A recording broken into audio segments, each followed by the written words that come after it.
เหมือนกันกับสัปเหร่อที่เขาผ่าศพแยกศพตามที่โรงพยาบาลต่าง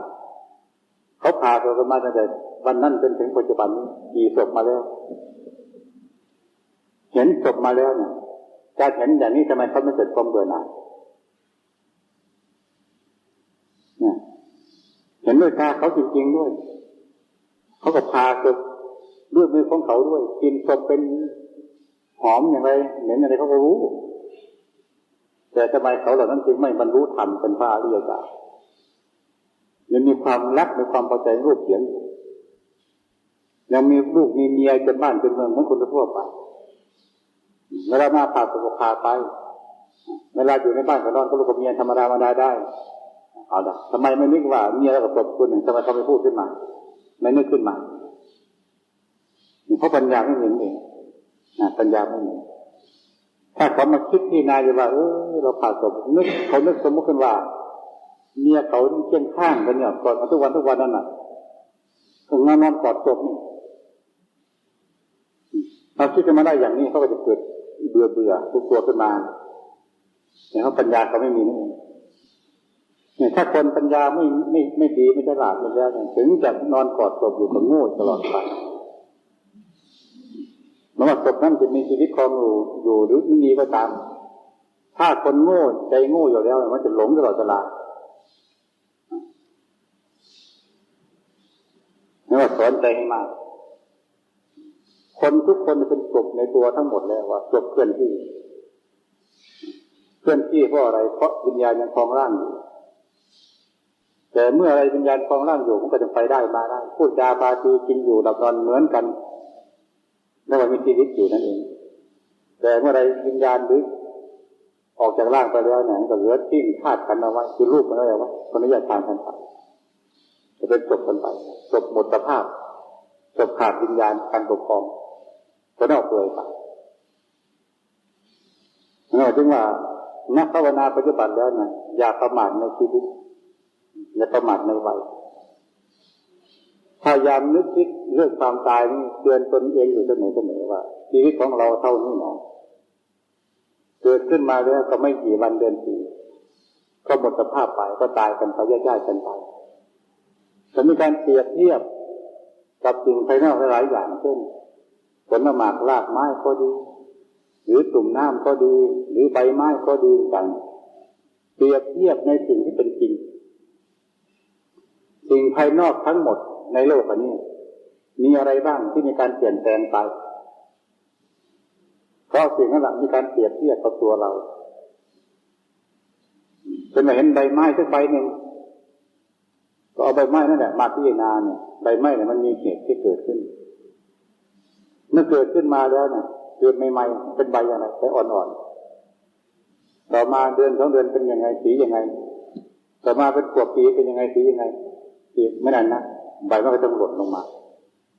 เมื่อหล่นแล้วไปไหนมันก็พยายามปูพังเป็นดินบีบต่อไป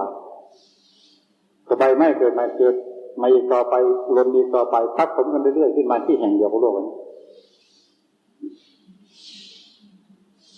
นี่ว่าโอปนัญญิโกใบไม้นั้นก็เหมือนกับรูปธาตุขันธ์เราทั้งหมดธาตุขันธ์เราเนี่ยไม่มีที่เปลี่ยนเกิดนั่นคือตัวสมุทัยความยึดมั่นถือมั่นต่างๆว่าเป็นเราของเราเมื่อเกิดขึ้นมาแล้วมันก็มาตายเกิดขึ้นมาก็มาให้อยู่หากินมันก็มาตายใช่ไหมคำว่ากินมันคืออะไร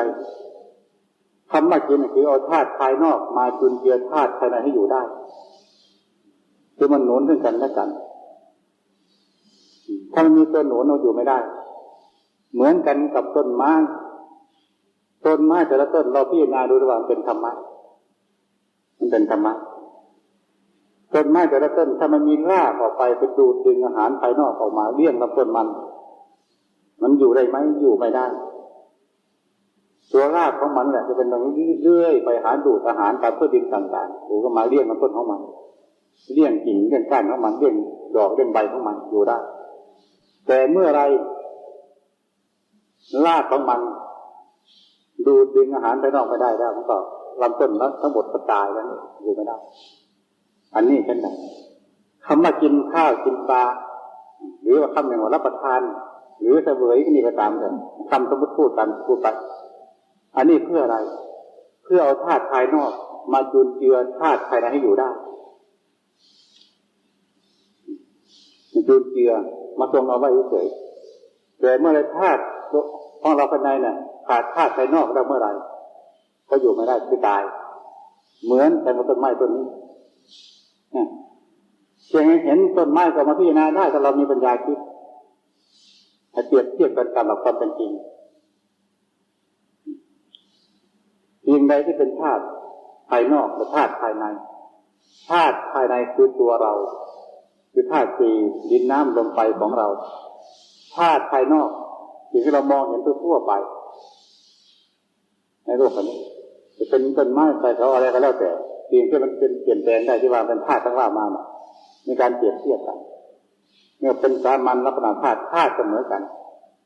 แต่ธาตุภายนอกนั้นมันเปลี่ยนแตกต่างกันตรงที่ว่าธาตุทั้งหมดนั้นมันไม่มีวิญญาณครองแต่ธาตุของเราเนี่ยวิญญาณครองยังมีอยู่เพราะนั้นเองแต่ความแตกต่างในการสลายตัวเหมือนกันในวันข้างหน้าถึงธาตุภายนอกมันถึงการเวลาเป็นธรรมชาติของมันแล้วมันก็สลายตัวลงไปเหมือนใบไม้ที่ว่ามามันกินมันต้องหล่นลงมาตามพื้นมันก็เน่าเป็นธรรมชาติของมันเองคนเราแต่เมื่อจิตออกจากร่างอะไรกับทางโลดินเมื่อนั้นเหมือนกันเรามองโลกเรามองตัวหน้าตาเป็นมันชัดเจนขึ้นคิดบ่อยๆที่น่าบ่อยๆการคิดบ่อยๆเพื่ออะไรเพื่อจิตใจให้เราเกิดความสลดสังเวชในมองเห็นภาพพจน์ของชีวิตของเราว่าไม่มีคุณค่าอะไรนักที่กับโลกนี้นอกจากที่จะมาสร้างคุณงามความดีให้มากที่สุดเท่านั้นเอง